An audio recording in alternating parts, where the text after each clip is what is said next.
Shri Harikrishna Heights इथं अत्यंत वाजवी दरात 25 एमिनेट्स आणि प्रशस्त पार्किंगसह 2 आणि 3 BHK रेडी पोझिशन फ्लॅट्स उपलब्ध। बुकिंगसाठी संपर्क पार्श्वनाथ प्रोजेक्ट 9090 78 78 33।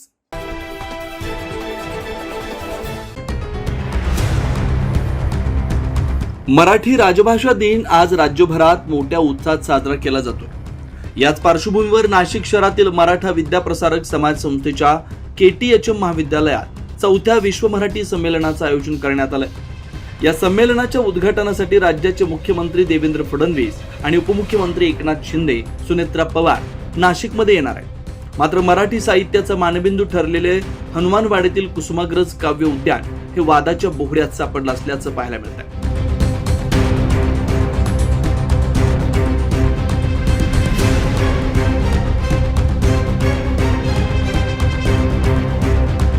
मोडून पडला संसार तरी मोडला नाही कणा, पाठीवर हात ठेवून फक्त लढ म्हणा, अशा शब्दात संकटात सापडलेल्या माणसांना उभारी देणारे कवी श्रेष्ठ कुसुमाग्रज यांच्या नावानं उभारलेल्या या काव्य उद्यानात महापालिकेकडून ड्रेनेज पाण्यासाठी पंपिंग स्टेशन उभारण्याचं काम सुरू करण्यात आलं। हे उद्यान 27 वर्षापूर्वी तत्कालीन नगरसेवक गुरमीत बग्गा यांच्या संकल्पनेतून उभं राहिलं।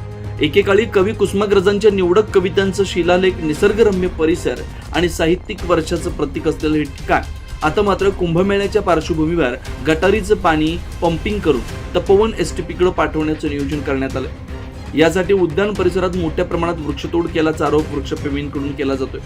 नाशिकचे भूषण श्री कुसुमाग्रज यांचा आज वाढदिवस आहे आणि त्याच वेळेला नाशिकमध्ये विश्व संमेलन, मराठी संमेलन भरतं आहे।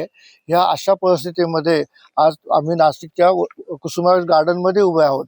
ह्या गार्डनची दुरावस्था बघाल तर डोळ्यातनं पाणी येईल।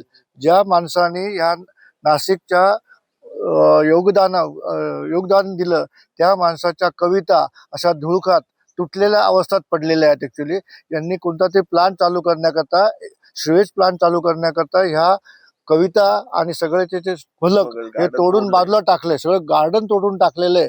इतकं सुंदर प्रेरणादायी गार्डन आज नामशेष झालेलं आहे आणि अशा परिस्थितीमध्ये इथे कोणत्याही नगरपालिकेच्या अधिकाऱ्याचं लक्ष दिसत नाही। कारण इथे ना लाईट आहे, ना बसण्याची सोय असताना सुद्धा लाईटची व्यवस्था नाही। सगळीकडे अस्ताव्यस्त झाडं पडलेली आहेत, मोठमोठी झाडं मुळापासून तोडून टाकलेली आहेत। ऍक्च्युली हे असं का केलं हे जनतेला कळलं पाहिजे। आज कविश्रेष्ठ कुसुमाग्रजांचा जन्मदिवस आणि आज मराठी भाषा दिवस म्हणून साजरा केला जातोय। आम्ही आता कविश्रेष्ठ कुसुमाग्रज कवी उद्यानात उभे आहोत आणि त्याची जी काही दुरावस्था झाली आहे, इथे सिवरेज ट्रीटमेंटचं प्लांटचं काम चालू आहे। बऱ्यापैकी मोठे मोठे वृक्ष बहुतेक परवानगी नसताना बिना परवानगी तोडण्यात आलेले आहेत। अशी अवस्था जर कुसुमाग्रजांच्या जन्मदिनी आणि मराठी भाषा दिनी असेल, आजपर्यंत आणि आतापर्यंत या उद्यानात एकही अधिकारी, एकही लोकप्रतिनिधी किंवा एकही सरकारी कर्मचारी अजून फिरकला नाही। अशी कविश्रेष्ठांच्या जन्मदिवसांची अवस्था असेल तर नाशिक भूषण असं असताना ह्या शहराचा कविश्रेष्ठांनी काय वरती आनंद घ्यावा। आज मुख्यमंत्री, उपमुख्यमंत्री नाशिकमध्ये कार्यक्रमाला येत असताना आणि करोडो रुपयाचा खर्च त्या मराठी भाषा दिनावरती खर्च होत असताना इथे एकही अधिकारी किंवा लोकप्रतिनिधी या उद्यानात आलेला नाही। कुठलीही तयारी दिसत नाही भाषा दिवसाची किंवा त्यांच्या जन्मदिवसाची।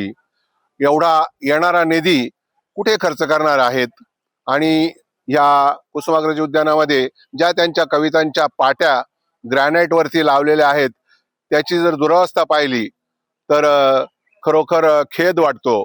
अशी परिस्थिती आहे। दरवर्षी 27 फेब्रुवारी कवी कुसुमाग्रजांचा जन्मदिवस हा मराठी राजभाषा गौरव दिन म्हणून साजरा केला जातो। एकीकडे नाशिकमध्ये या मराठी राजभाषा गौरव दिनानिमित्त कार्यक्रमाची पर्वणी सुरू असतानाच मात्र दुसरीकडे कुसुमाग्रजांच्या नावानं सुरू झालेल्या उद्यानाची दयनीय अवस्था झाल्यामुळे नाशिककरांमध्ये नाराजी असल्याचं पाहायला मिळतंय। 9 न्यूज महाराष्ट्रासाठी प्रतिनिधी साकुरेशी, नाशिक।